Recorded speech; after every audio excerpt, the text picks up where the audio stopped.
뇌를 움직이게 하는 방법. 목표를 감정과 연결시켜라. 수많은 자기계발서들이 꿈을 이루는 방법에 대해 말합니다. 자기계발서에 흔히 말하는 꿈을 이루는 방법론을 모아봅니다. 감정을 즐겁게 하는 상상을 자주 반복한다. 비전보드를 만든다. 큰 도화지에 되고 싶고 이루고 싶은 이미지를 오려 붙이거나 글로 써서 붙여놓는다. 목표를 매일 글로 다시 쓴다. 목표를 정하고 자동 목표 추적 장치를 가동시킨다. 세세하게 목표를 상상한다. 목표는 긍정문을 사용하여 적는다. 목표는 현재형을 사용하여 적는다. 목표를 생생하게 시각화한다. 자주자주 생생하게 매일 실행한다. R은 VD, 실현은 생생한 상상. 미래 일기를 쓴다. 미래에 있을 완벽한 하루를 상상하여 쓴다. 미래의 자서전을 쓴다. 하고 싶은 일을 적는다. 갖고 싶은 것을 적는다. 목표가 이루어진 특정 장면을 머릿속에 떠올린다. 자기 암시를 한다. 꿈의 목록을 적고 매일 가지고 다닌다. 위에서 이야기한 꿈 이루는 방법은 경험적입니다. 이렇게 했더니 나의 꿈이 이루어졌습니다. 또 이렇게 했더니 많은 사람의 꿈이 이루어졌다고 얘기합니다. 당신도 할 수 있다고 격려합니다. 굉장히 많은 자기계발서에서 서로 비슷한 내용을 여러 가지 관점으로 다시 이야기하고 있습니다. 많은 이들이 말하는 경험적인 부분을 무시할 수 없습니다. 과학은 경험을 증명하는 경우가 많기 때문입니다. 즉, 당연하다고 여겨지는 현상을 재차 확인하는 경우가 많습니다. 하지만 원리를 알면 한계는 명확해지고 적용은 넓어집니다. 다시 고민해 봅시다.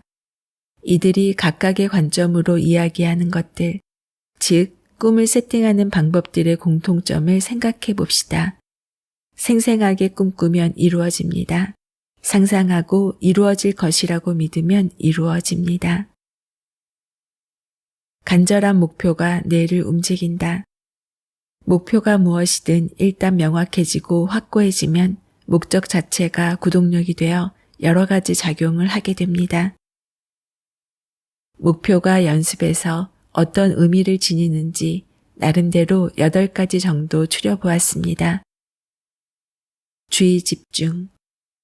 목표가 정해지면 의식과 무의식이 목표를 향해 정렬하게 되고 주의를 집중하게 됩니다. 목표에 대한 생각이 간절할수록 주의 집중의 정도가 증가합니다. 보는 사람의 입장에 따라 동네에서 친선 경기로 하는 축구를 볼 때와 월드컵 축구를 볼 때의 집중도가 다릅니다. 특히 우리나라 선수들이 뛰고 있는 큰 경기, 의미 있는 경기일수록 그리고 간절히 승리를 원할수록 경기 관람에 집중하게 됩니다. 물론 경기를 하는 사람 입장에서 개인적 수준의 간절함은 동네 친선 경기라 하더라도 의미가 충분할 수 있고 순간의 의식은 공을 향해 온전히 채워질 수 있습니다. 목표가 간절할수록 목표 이외의 의식은 지워지고 온전히 목표를 향하게 됩니다. 무의식 활성화. 의식할 수 없는 여러 영역이 있습니다. 전의식 같은 부분은 의식 바로 밑에 있으면서 목표와 연관된 것을 적극적으로 의식화합니다. 빨간 스포츠카를 산다는 목표를 정했다면 평소에 잘 보이지 않던 빨간 스포츠카가 눈에 보이기 시작합니다. 목표를 정하지 않았다면 보이지 않거나 스쳐 지나갈 여러 상황, 물건 또는 인물이 새로운 의미로 다가오게 됩니다. 노력의 활성화. 목표가 명확하고 감정과 연결되었다면 목표를 이루기 위해 노력하게 됩니다. 멀리서 보기에 그 노력이 아무리 힘들어 보이고 어쩌면 무의미해 보여도 목표로 세팅되면 노력하는 것이 덜 어렵거나 힘들지 않게 됩니다.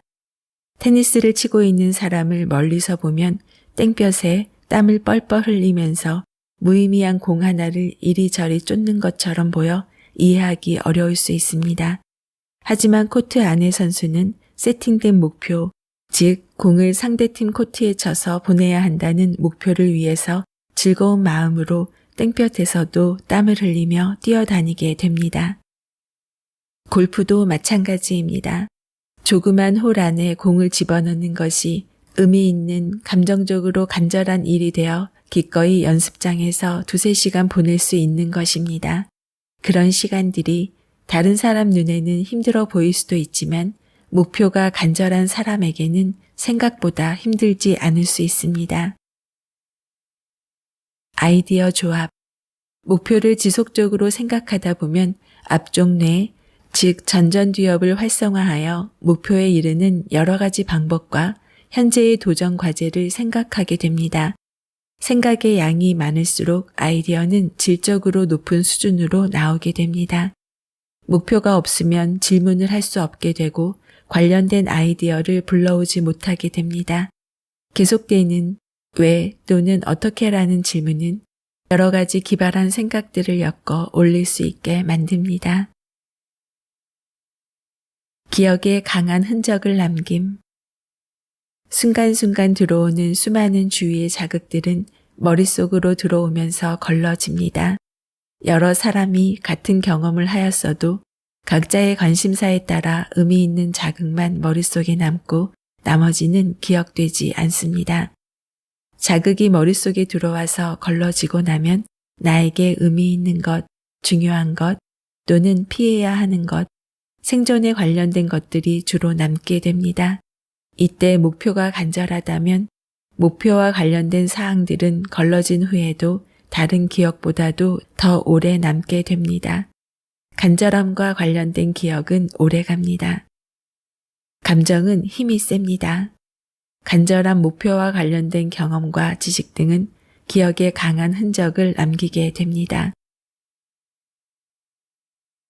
단계별 성장의 쾌감. 간절한 목표는 목표를 향하여 나갈 때 쾌감을 느끼게 합니다. 반대로 목표와 멀어질 때 불쾌감을 느끼게 합니다. 쾌 또는 불쾌는 결국 목표를 향한 행동을 불러오고 단계적 성장의 쾌감을 지속적으로 느끼게 만듭니다. 이때 덩어리가 큰 목표라면 조그만 덩어리로 나누어 지속적 쾌감을 유도하는 것이 필요할 것입니다. 피드백의 제공.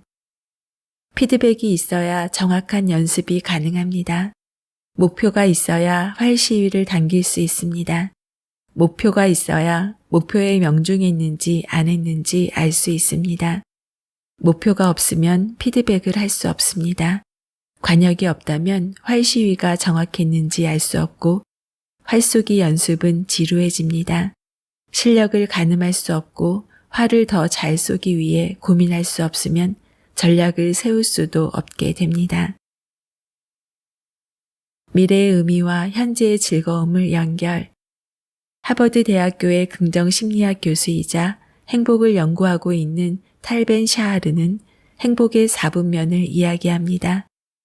사람은 미래를 위해 현재를 저당 잡힌 성취주의자, 현재의 달콤함에 미래의 의미를 놓치는 쾌락주의자, 과거의 실패에 깊이 빠져버려 현재도 미래도 없다고 느끼는 허무주의자, 미래의 행복과 현재의 즐거움을 함께 추구하는 행복주의자로 나뉩니다. 즉, 미래의 의미와 현재의 즐거움을 동시에 향하도록 하는 것이 행복의 지혜가 될 수 있다고 말합니다. 미래에도 충분히 의미 있고 보람된 목표를 잡고 지속적인 노력을 기울일 때 현재의 조그만 성장은 즐거움이 될 수 있습니다. 이는 행복의 4분면 중에서 행복주의자가 되도록 도와줍니다. 목표가 갖는 여러 가지 의미 중에서 어쩌면 가장 중요한 것으로 보입니다. 목표는 삶의 방향성을 부여합니다. 지금 내딛는 한 걸음을 의미 있게 만들어줍니다. 방향성은 목적지에 닿을 수 있느냐보다 어쩌면 더 중요할 수 있습니다. 목표를 상상하는 방법. 꿈이란 무엇일까? 목표란 무엇일까? 되고자 하는 마음, 이루고자 하는 마음.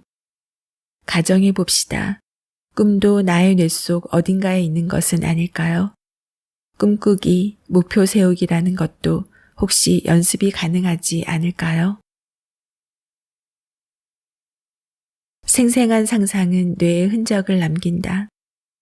목표를 이루는 방법을 뇌 과학을 섞어서 앞에 여러 가지 설에 하나 더 추가해 보려 합니다. 목표를 기분 좋게 상상합니다. 목표를 머릿속에 세팅합니다. 목표의 긍정적인 부분을 상상합니다. 이때 중요한 것은 반복과 감정입니다. 반복은 머릿속 시냅스를 만듭니다. 자주자주 꿈과 관련된 것을 떠올려야 합니다. 자주 반복될수록 꿈의 시냅스는 강해지고 단단해집니다. 또한 감정을 가만히 살펴보아야 합니다. 나는 꿈을 왜 쫓아가는가? 꿈을 생각하면 가슴이 설레야 합니다.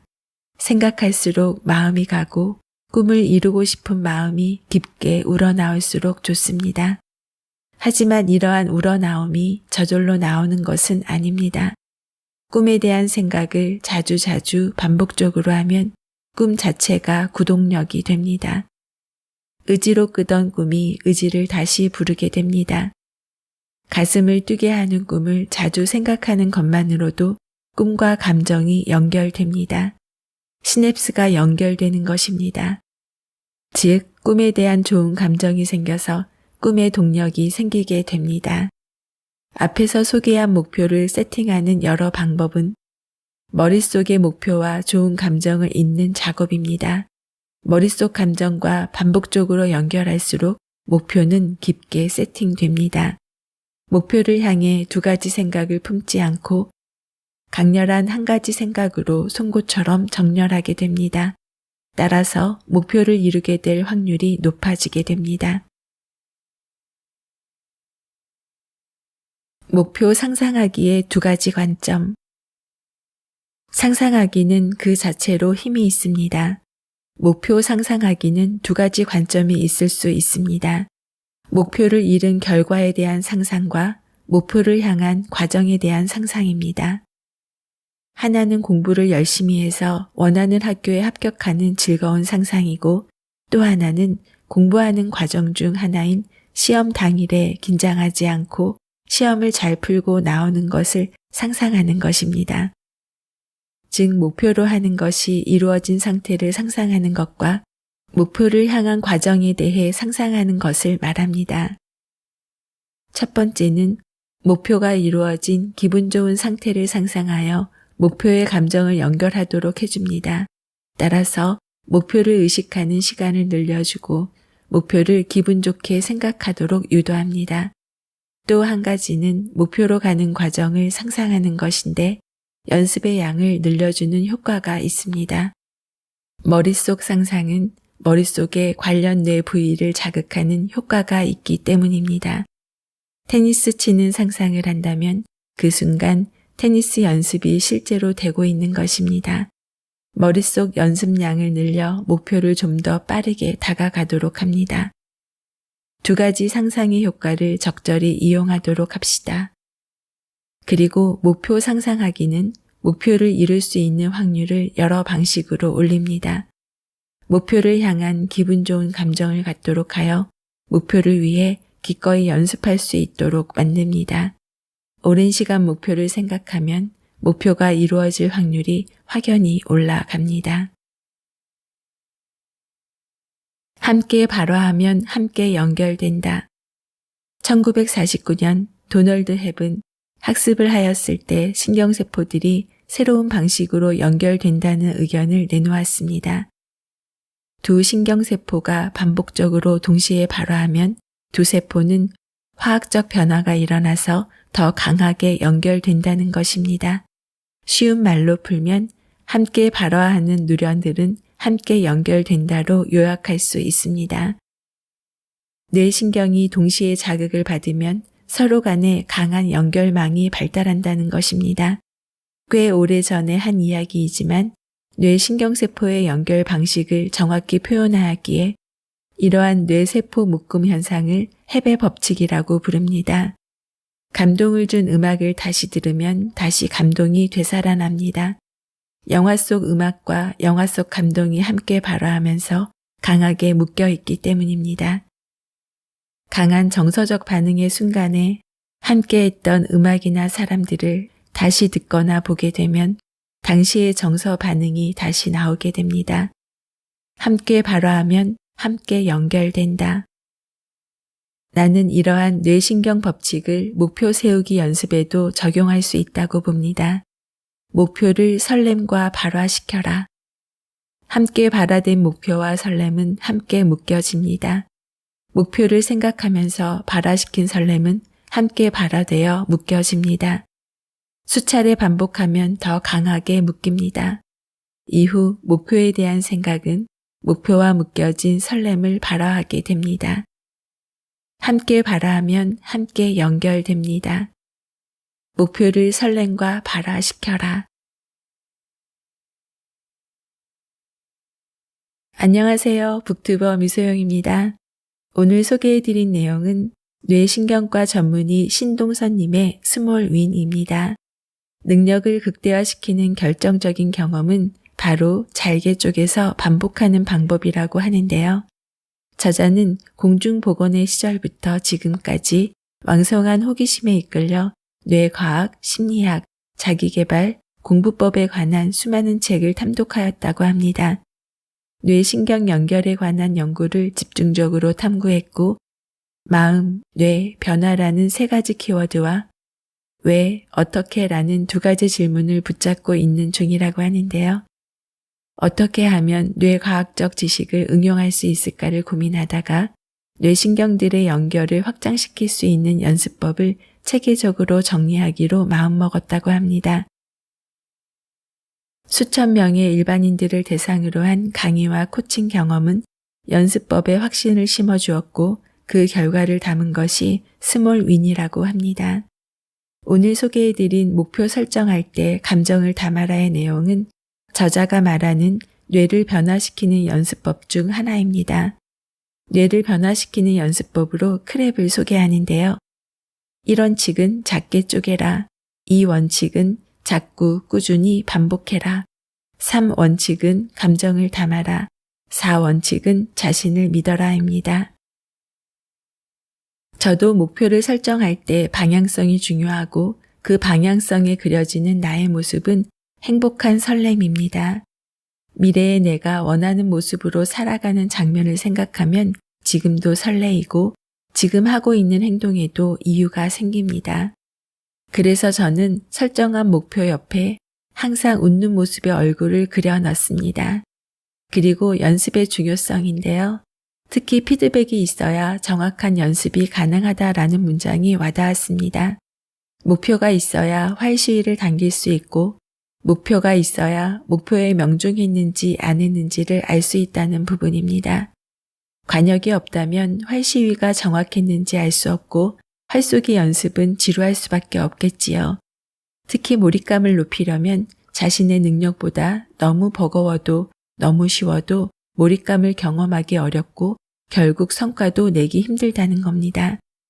목표는 지금의 나보다 높게 설정하게 되고 그 목표에 닿으려면 실력 향상은 매우 중요합니다. 난이도를 조금씩 높여가며 그에 몰입해서 연습해가는 과정, 몰입감을 만들고 유지하는 것도 하나의 실력이지요. 어제 컴퓨터가 고장났습니다. 백업을 받아 놓아야지 하면서 소홀하게 되는 것이 백업이기도 하지요. 나름 잘 관리한다고 했음에도 날아가 버린 소중한 자료도 있어서 속상하기도 했는데요. 그런데 그 후 바탕화면이 깔끔해진 것을 보고 오히려 시원한 기분이 들었습니다.